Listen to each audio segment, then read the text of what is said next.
오늘 우리에게 주시는 하나님의 말씀 함께 보도록 하겠습니다. 누가복음 23장 13절로 25절까지 말씀입니다. 누가복음 23장 13절로 25절 함께 교독하겠습니다. 빌라도가 대제사장들과 관리들과 백성을 불러 모으고 너희가 이 사람이 백성을 미혹하는 자라 하여 내게 끌고 왔다. 그러나 내가 너희 앞에서 신문하되 너희가 변화를 위하여 이 사람의 백성을 죄짓었다. 헤롯이 또한 그렇게 하여 그를 우리에게 도로 보내었도다. 보라, 그가 행한 일에는 죽일 일이 없느니라.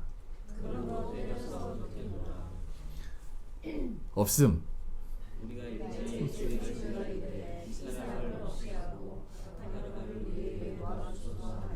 이 바라바는 성중에서 일어난 밀란과 살인으로 말미암아 옥에 갇힌 자라라. 그들은 소리질러 이르되 그를 십자가에 못 박게 하소서, 십자가에 못 박게 하소서 하는지라. 빌라도가 세 번째 말하되 이 사람이 무슨 악한 일을 하였느냐? 나는 그에게서 죽일 죄를 찾지 못하였나니 때려서 놓으라 하니. 그들이 큰 소리로 재촉하여 십자가에 못 박기를 구하니 그들의 소리가 이긴지라. 이에 빌라도가 그들이 구하는 대로 하기를 요구하고. 함께 읽겠습니다. 그들이 요구하는 자 곧 밀란과 살인으로 말미암아 옥에 갇힌 자를 놓아주고 예수는 넘겨주어 그들의 뜻대로 하게 하니라. 아멘. 자화상에 대해서 아실 것입니다. 자화상, 나를 표현해서 나를 드러내고 사람들이 나를 바라보게 하는 모습, 말 그대로 스스로 그려내는 자신의 모습입니다. 자, 여러분 세상을 살면서 이런 말을 들어본 적이 있을 거예요. 40이 되면 스스로의 얼굴을 돌아보고 50이 되면 스스로의 얼굴에 책임을 져라. 그래서 우리는 참 많은 노력과 소중한 삶을 살아가려고 합니다. 저도 50이 넘어서 스스로 돌아봤습니다. 돌아보니 사실은 아무것도 없더라고요. 스스로에게.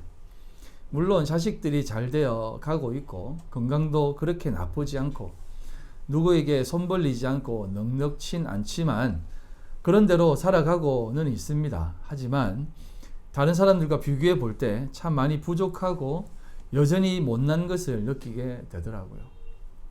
그리고 하나 더, 언제부턴가 제 얼굴에서 아버지가 나타나기 시작하더라고요. 나는 그냥 그런갑다 했는데 진짜 거울을 보면 아버지가 거울 안에 있더라고요.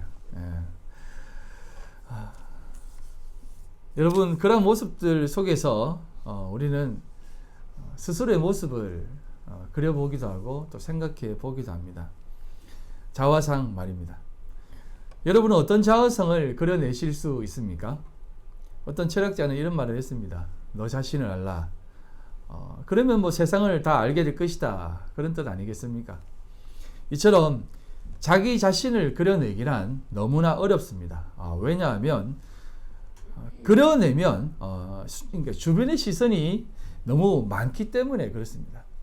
좀 괜찮게 그려내면 네가? 라고 그렇게 할 것 같고 좀 못나게 그려내면 에이 뭘 하면서 비방할 것 같기도 하고 그럭저럭 적절한 선에서 그려내면 사람들이 그래 이 정도는 잘 그렸네 하길 바라며 그려냅니다. 그렇지 않습니까?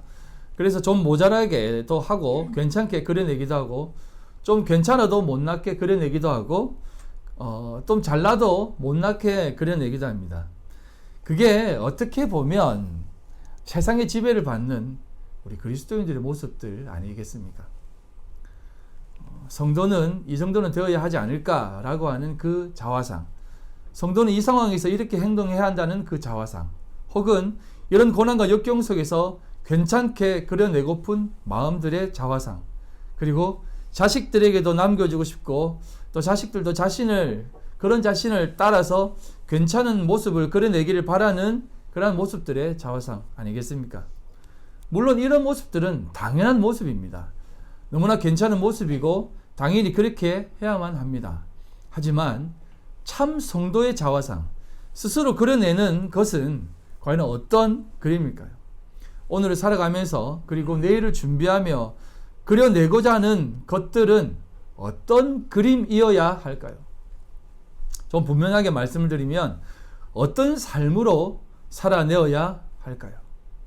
오늘 본문은 우리에게 이러한 내용들을 어떻게 보면 조금은 적나라하게, 어떻게 보면 절실하게, 절절하게 그려냅니다.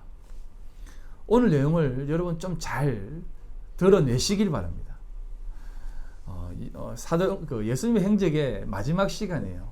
예수님은 이러한 모습으로 자신의 행적을 마무리하십니다. 누가복음 23장 오늘 읽은 13절 내용인데요. 빌라도가 대제사장들과 관리들과 백성들을 불러 모읍니다. 빌라도가 그 당시 이스라엘을 대표하는 대제사장들 그리고 관리들 그리고 그 백성들을 불러 모아서 예수에 대하여 이렇게 말을 합니다. 이 사람에게는 죄를 찾지 못하였다. 그리고 그가 행한 일에는 죽일 일이 없느니라 라고 합니다. 빌라도는 세상을 대표하고 있고 이들 대제사장과 관리들과 백성들은 어떻게 보면 하나님의 사람들을 대표하고 있습니다. 이 사실을 여러분 아셔야 돼요. 그들은 유대인들이고 그들은 구약 시대의 사람들이고 예수님을 몰랐던 사람이다라고 말하면 안 돼요. 그들은 하나님의 사람들을 대표하는 사람들이에요. 그렇게 빌라도가 이렇게 얘기합니다. 때려서 놓겠다라고 합니다. 세상적 관점에서는 이것이 옳은 판단입니다.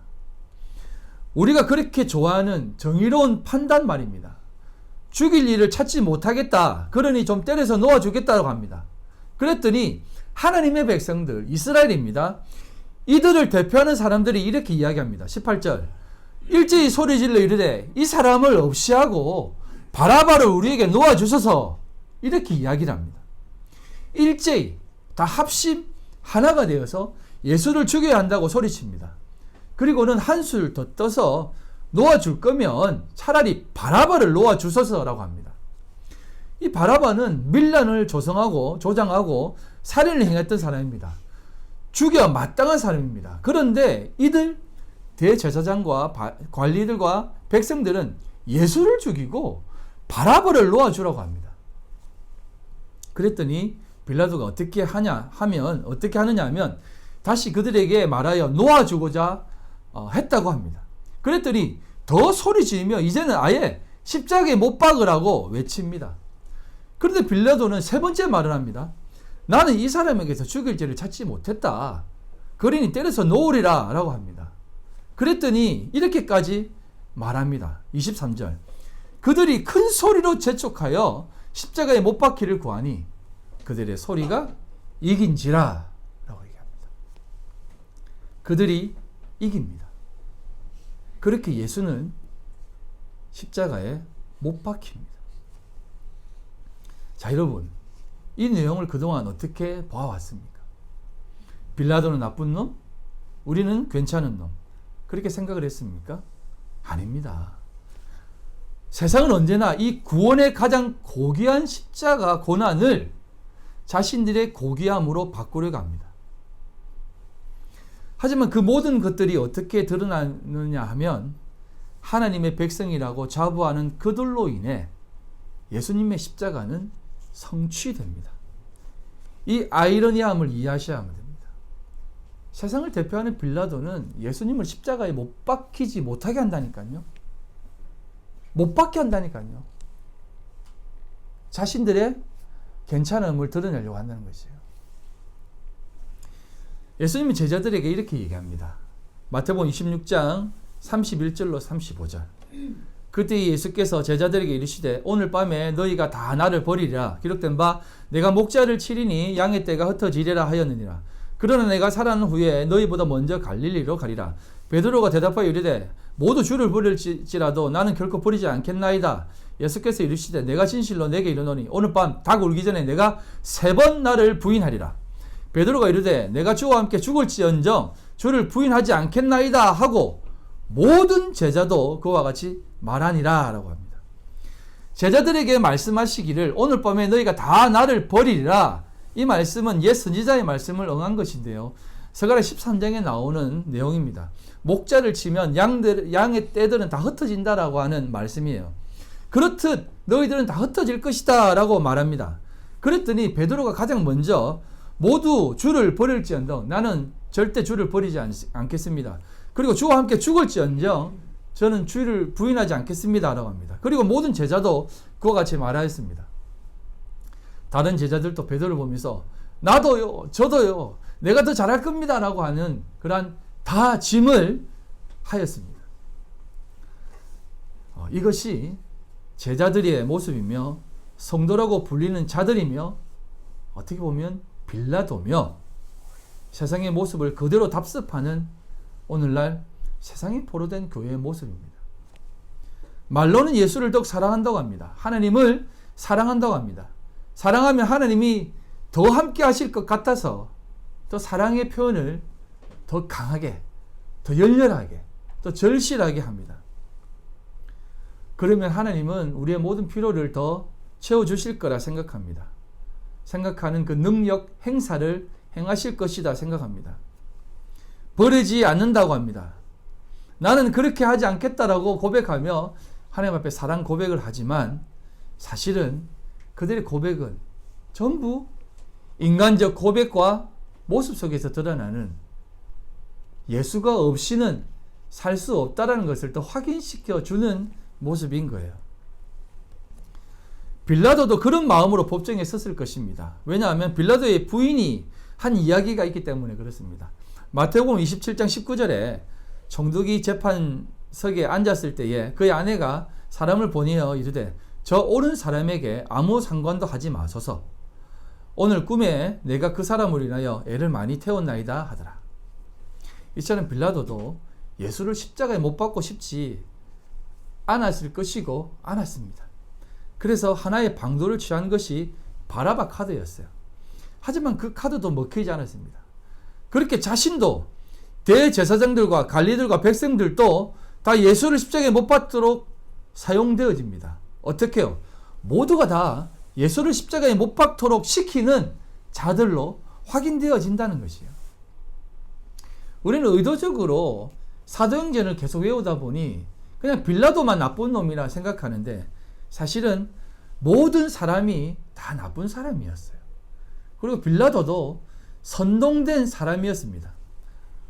모든 사람이 일제히 소리 지르며 한 마음으로 꼭 죽여야만 된다라고 외칩니다. 십자가를 져야만 된다라고 얘기하는 것이에요. 그들의 죄악성으로 인해서 십자가는 완성된다는 겁니다. 그렇지만 빌라도는 끝까지 자신의 십자가에 못 박혀 합니다. 자신의 괜찮음을 증명하려고 하는 거죠. 그런 고백 속에 빌라도가 어떻게 얘기를 하냐면 이렇게 얘기합니다. 손을 씻으며 이렇게 합니다. 27장 마태복음 27장 24절 빌라도가 아무 상관도 없이 도리어 밀란이 나르는 것을 보고 물을 가져다가 무리 앞에서 손을 씻으며 이르되 이 사람의 피에 대하여 나는 무죄하니 너희가 당하라 라고 합니다. 자기 입으로 그렇게 얘기해요. 이제 나는 할 만큼 다 했다. 3번씩이나 했는데 너희들이 안 들었다. 나는 이 피와 상관이 없다 라고 얘기하며 손을 씻습니다. 예! 세상은 이 피와 상관이 없어요. 진짜 이 피와 상관없는 자들이 된다니까요. 자기의 정의만, 자기의 잘난만 챙기고 끝이다는 것입니다. 그게 세상이에요. 세상은 자기 잘남으로 끝나는 것입니다. 하지만 그 모든 것들을 성취시키는 인간들의 모습이 어떻게 드러나는지 아세요? 24절, 25절 백성이 다, 이게 파스거든요. 모든, 만유, 만민이란 뜻입니다. 대답하여 이르되 그 피를 우리와 우리 자손에게 돌릴지어다 라고 하면서 그들의 죄악성, 그들의 못남, 그런 모든 것들이 그 예수의 피가 그들에게 들어가 버리는 것입니다. 원하든 원하지 않든 말입니다.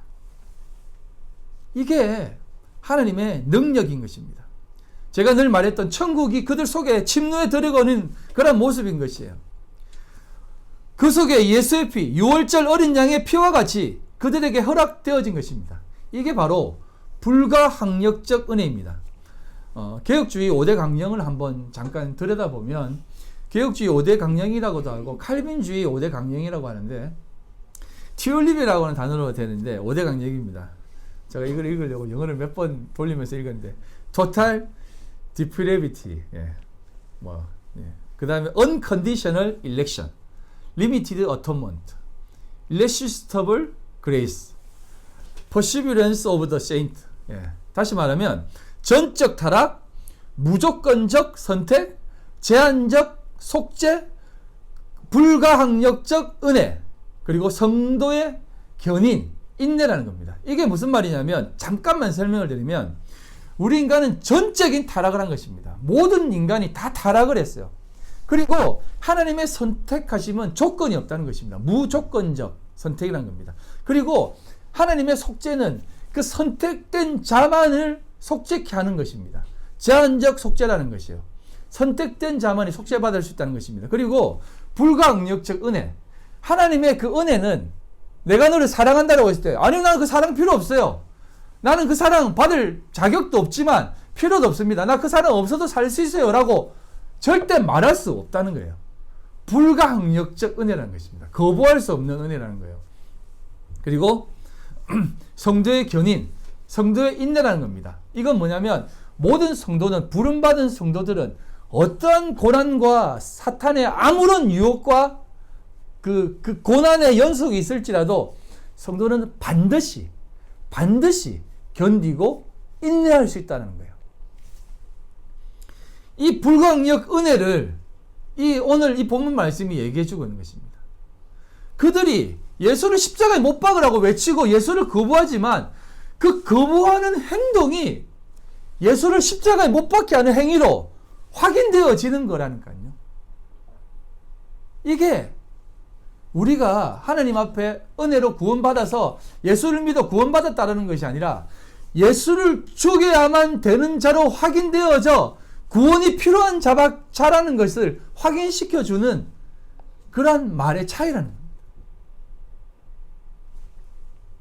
이해할 수 있겠습니까? 여러분, 이걸 이해내셔야 돼요.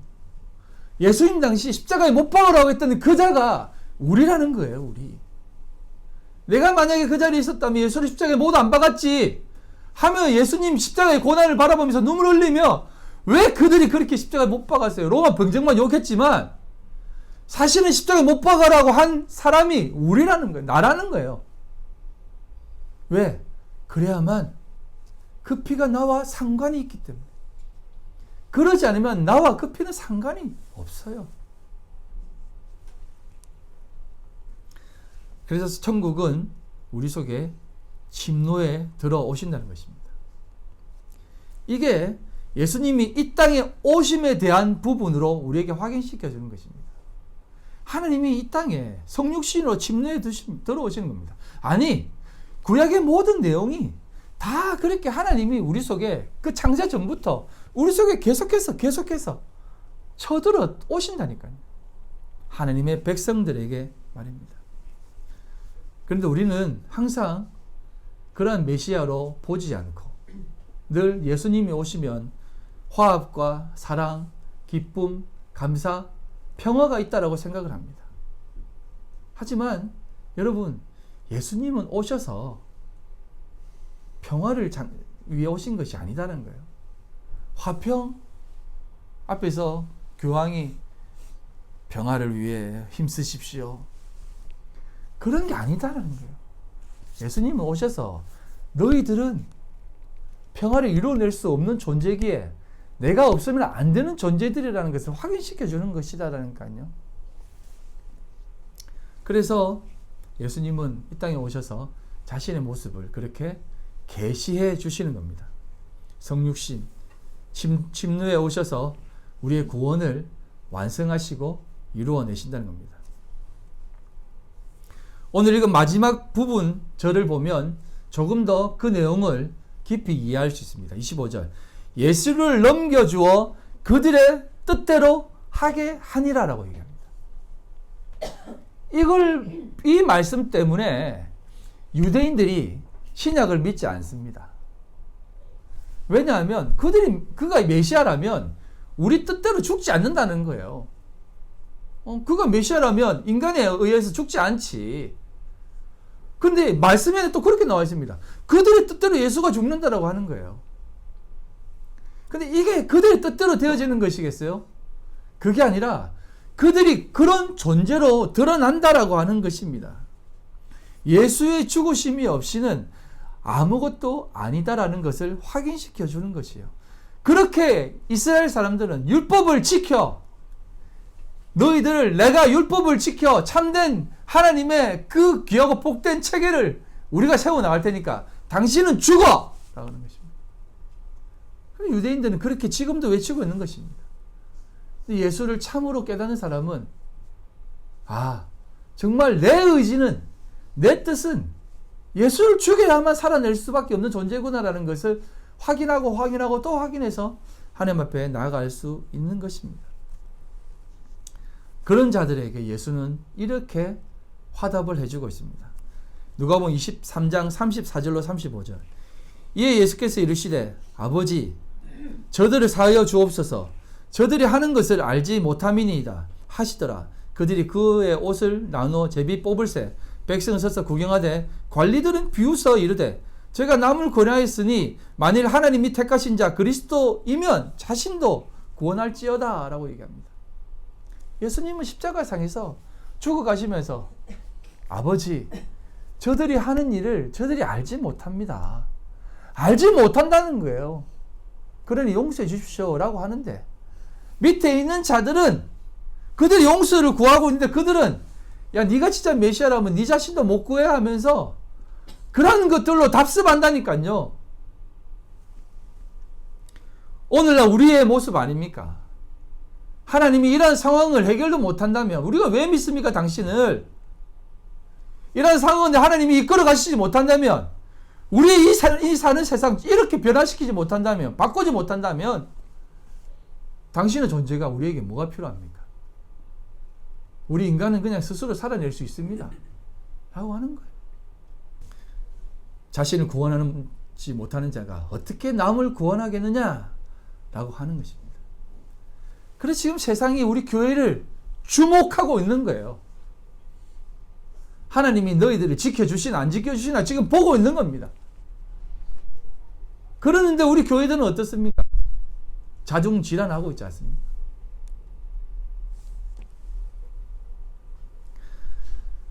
여러분 여기서 결론적 말씀을 잠깐 언급하면서 들어가겠습니다. 6월절의 참된 의미, 십자가의 참된 의미는 자신을 구원하는 것이 아니라 자신의 참된 자리를 깨닫는 자리입니다. 구원이란 무엇입니까? 누군가를 살리는 것입니까? 아니면 자기 자신이 살아나는 것입니까? 이 두 가지 다 아닙니다.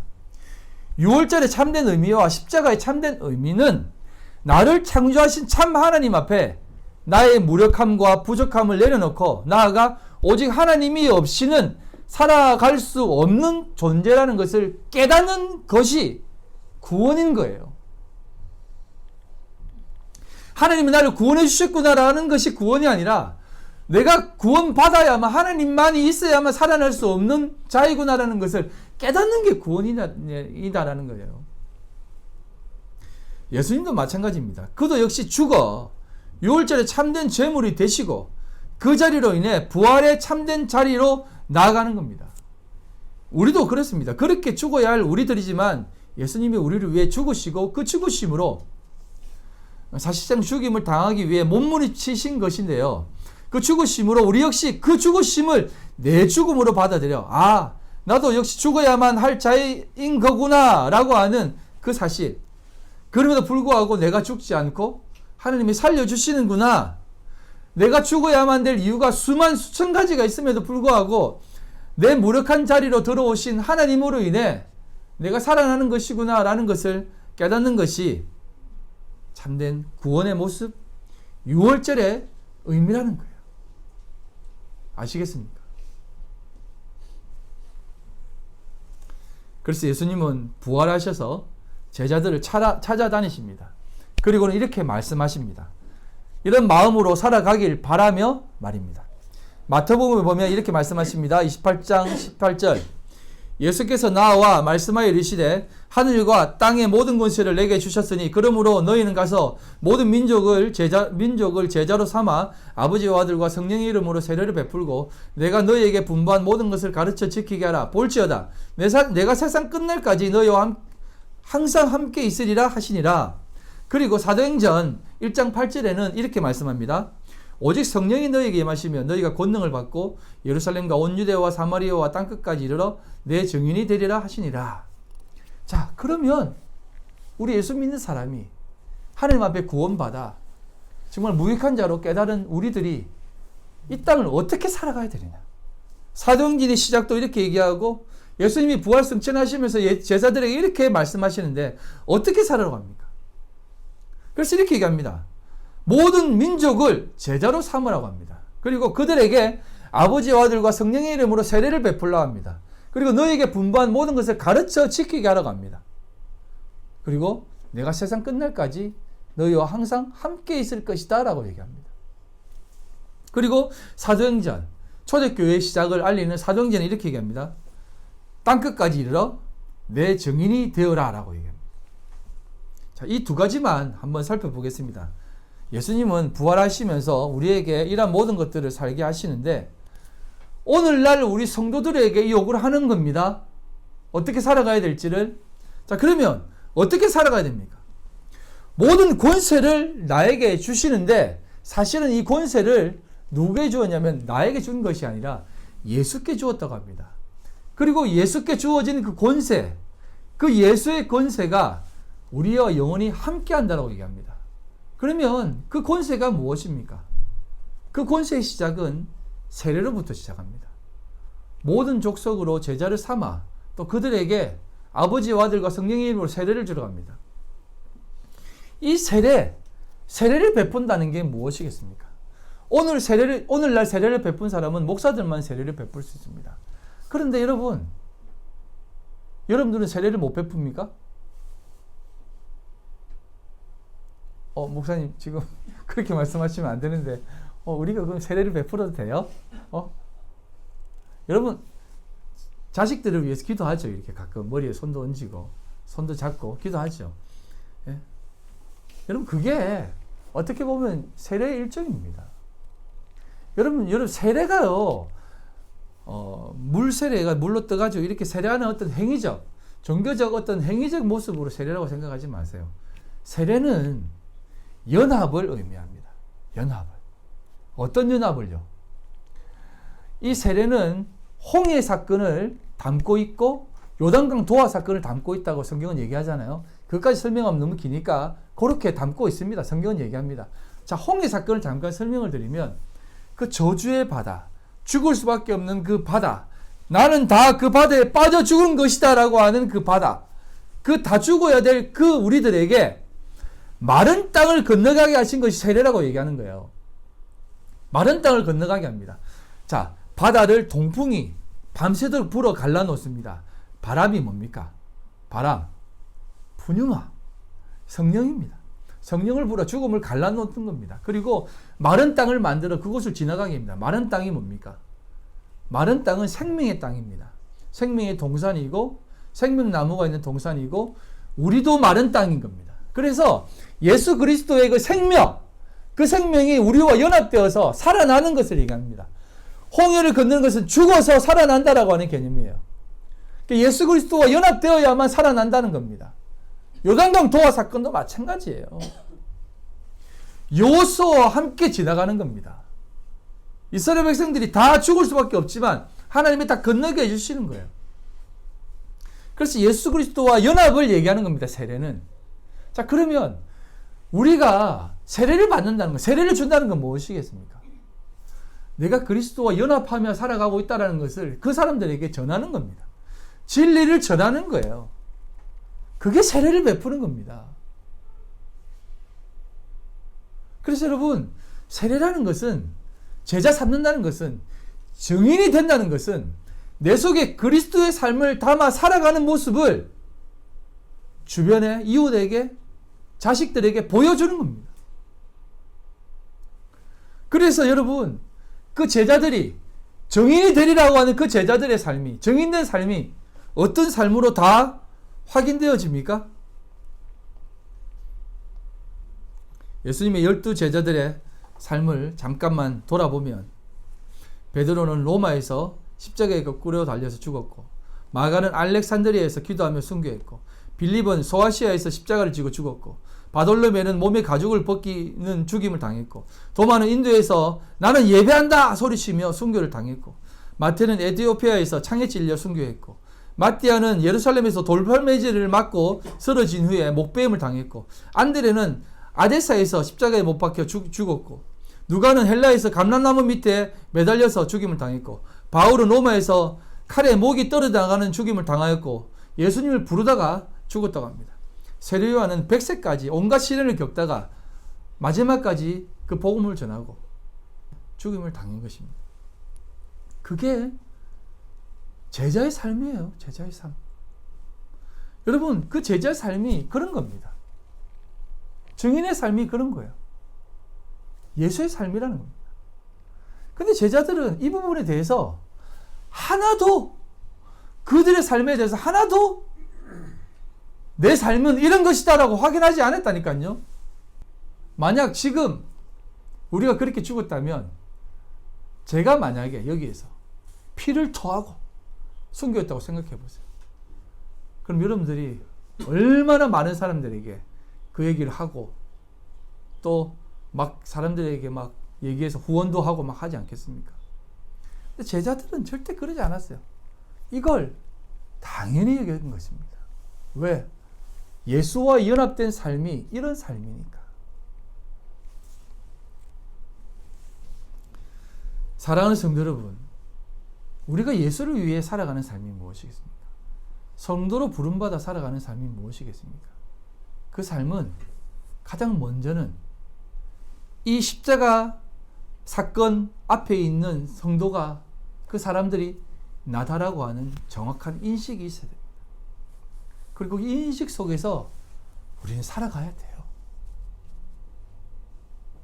그래서 여러분들이 세상 속에 들어가야 된다니까요. 예수를 잘 믿는다라고, 나 하나님 때문에 그런 거 하지 않는다라고 하는 말 하지 말라니까요. 그게 예수가 왜 필요합니까? 자신의 신앙만 드러나지, 자신의 거룩함만 드러나지 아니라니까요. 자신의 못남이 계속해서 확인되어져야 된다니까요. 자신의 부족함이 계속해서 확인되어져 예수가 필요한 존재구나라는 것을 사람들에게 확인시켜 줘야 된다니까요. 여러분, 이 아이러니함을 아시겠습니까? 사도 바울이, 제가 얘기했잖아요. 말년에 그렇게 복음을 전하고 했지만 그 감옥에 갇혀서 말년에 뭐라고 하냐면, 디모데야, 네가 올 때, 네가 다시 나에게 올 때 잠바 좀 갖다 달라고 했다니까요. 추워 죽겠다. 그러면서 사도 바울은 매일매일 날마다 죽는다고 했어요. 그러면서 뭐만 드러납니까? 사도 바울 자신이 드러나요? 아니요. 그런 못난 자도 들어쓰시는 하나님만이 드러난다니까요.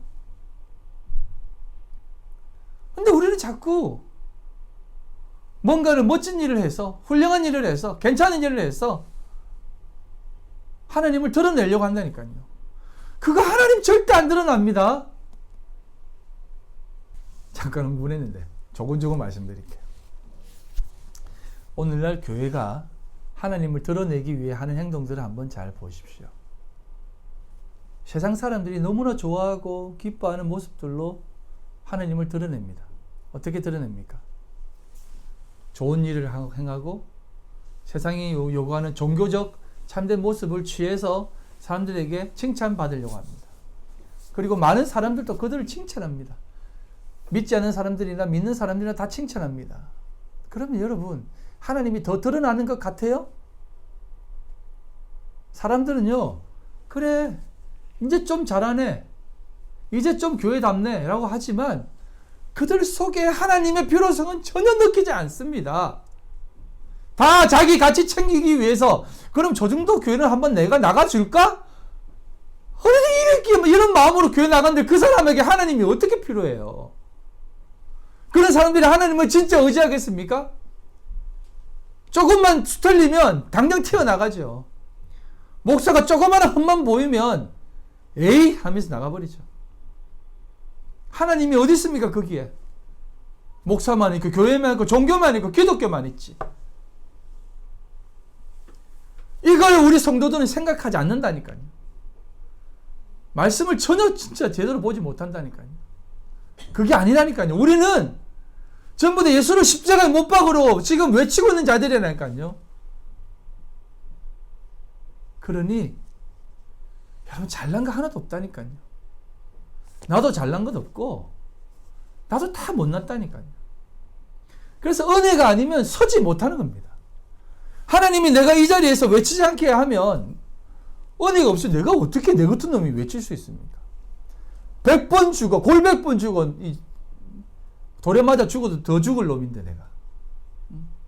어떻게 내가 여기에 서 있을 수 있겠습니까? 하나님이 까불지 마라. 너는 원래 그런 놈이야. 그러니 내가 의지하고 나아가. 라고 하는 겁니다. 이런 자에게, 나 같은 자가 아니라 이런 마음이 가진 사도 바울에게 하나님 이제 좀 나 좀 데려가 주세요. 나 이제 좀 데려가시면 안 됩니까? 언제까지 이 세상 속에서 이 못남을 드러내고 살아야 됩니까? 라고 하는 기도를 할 수밖에 없는 거예요. 근데 오늘날 기독교는 어떻게든 안 죽으려고 하고, 어떻게든 안 무너지려고 하고, 어떻게든 안 흩어지려고 하는 그 몸부림 속에 살아가고 있지 않습니까? 그리고 심지어는 그렇게 되면 하나님의 영광이 가린다고 하며 바둥대고 있지 않습니까? 그게 바리새인들이고, 그게 서기관들이고, 그게 사두개인들이에요. 그게 아닙니다. 오늘날 우리가 이 땅 가운데 살아가는 참된 그리스도인의 삶은 여러분 세상 속에서 땀 흘리고 피 흘리고 깨지고 넘어지고 다쳐서 하나님만이 나를 살리시는 분이시다는 것을 좀 더 많이 깨달아야 된다는 겁니다. 그래서 여러분, 뭐 제가 이런 말 하면 안 되지만 더 타락하세요. 더 둘째 아들처럼 한번 떠나보세요. 그래야만 내 아버지 집밖에 없구나라는 것을 더 절절히 깨닫는 겁니다. 그러지 않고 큰아들처럼 나 아버지 앞에 뭐 잘못한 건 뭐 있는데요 하면서 막판에 고난이 닥치면 머리 빳빳이 들고 하나님 나한테 이러실 수 있습니까? 라고 하는 자들이 될 수밖에 없다니까요. 그렇다고 제가 여러분들에게 그렇게 살라는 것은 아니고요.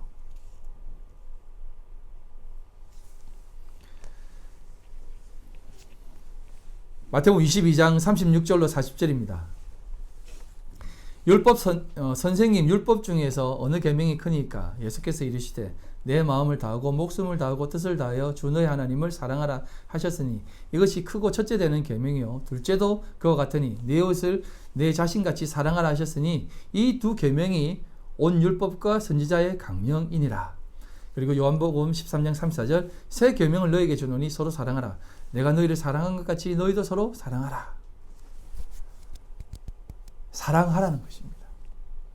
사랑은 아무 조건이 없습니다. 사랑하세요 라고 해놓고 왜 너는 왜 사랑 안 해? 라고 하는 게 사랑 아닙니다. 내가 너 사랑했는데 너 왜 사랑 안 해? 라는 것이 아닙니다. 사랑은 자기 자신부터 사랑해야 되고 내 이웃이 자기 자신이라는 것 제가 말씀을 한번 드리지 않습니까? 나부터 사랑하고 원수도 사랑하고 모두를 사랑하는 겁니다. 원수를 사랑하라는 게 무슨 뜻이냐면 그 원수도 그것으로 인해서 여러분들에게 가장 큰 은혜를 사랑을 깨닫게 하신다니까요.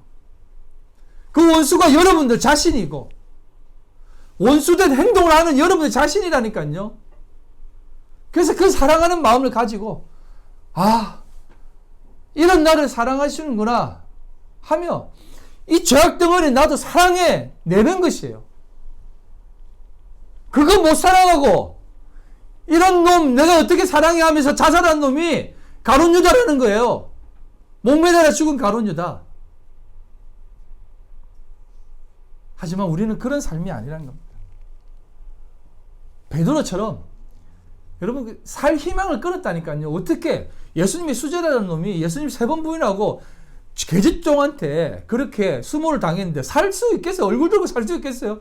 사람들 앞에 나설 수 있겠어요? 그렇게 유명했던 사람이 부인했는데, 그래도 불구하고 베드로는요 그런 자신을 사랑했다니까요. 그래서 복음을 전했다니까요. 초대교회 때 다시 한번 부름받아 낯짝도 뜨겁게 어디서 네가 무슨 낯짝으로 그렇게 하느냐라고. 사도 바울도 얼마나 그 얘기 들었습니까? 야, 네가 우리를 얼마나 핍박했는데 네가 지금 복음을 전해? 네가 진짜 사도냐고 얼마나 욕했습니까? 그럼에도 불구하고 그래 맞다, 나는 진짜 쓰레기다. 하지만 어떻게 하겠냐, 복음이 있는데. 사랑하는 것입니다. 사랑하세요. 그리고 여러분 진짜 사랑하면 무슨 조건이 필요합니까? 가끔 사랑하는 사람들이 이렇게 얘기하잖아요. 왜 당신은 나를 사랑해? 몰라. 그냥 사랑하는데 어떻게 사랑하겠어? 안 그렇습니까, 유미자매님? 선집사님 안 그렇습니까? 맞죠? 네. 나같이 못난 사람을 왜 사랑하지?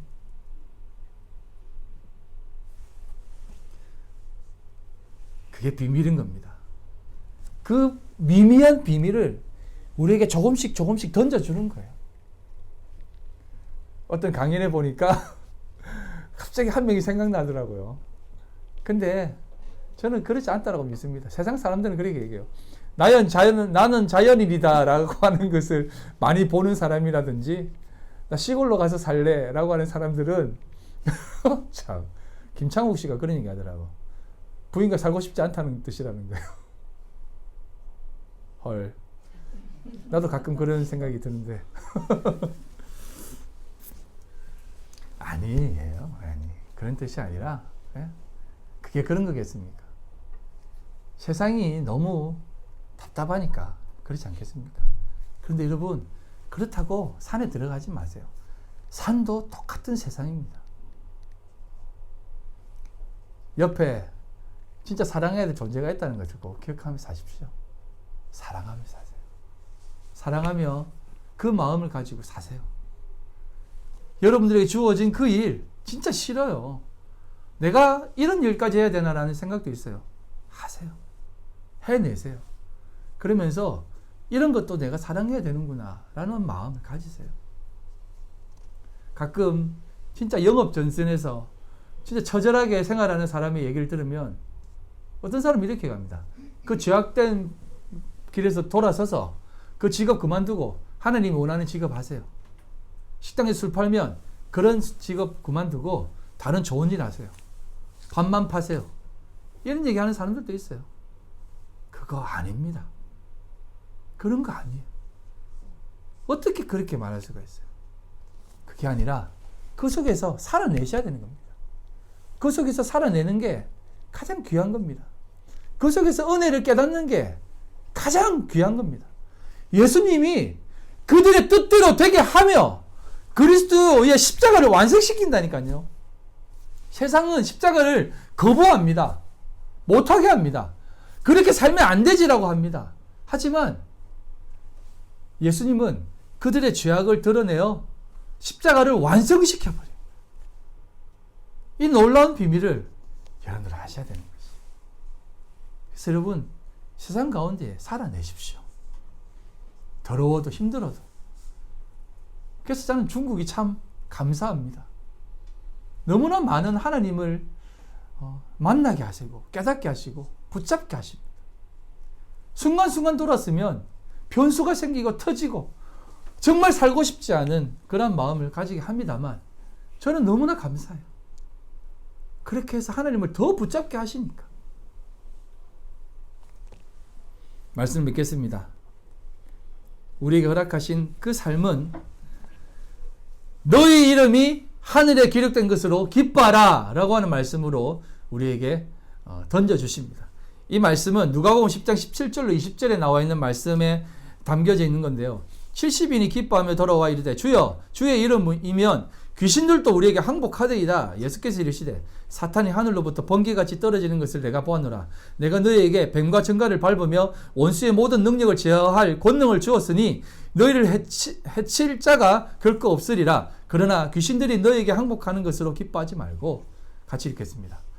너희 이름이 하늘에 기록된 것으로 기뻐하라 하시니라. 예수님의 제자들은 흥분하며 얘기합니다. 예수님, 진짜 당신의 이름으로 나가니까 세상이 벌벌 떨던데요. 귀신들도 떨고 영적인 존재들 떨고 세상들도 우리를 놀랍게 여기던데요. 예수님이 그들에게 얘기합니다. 그것으로 기뻐하지 마라.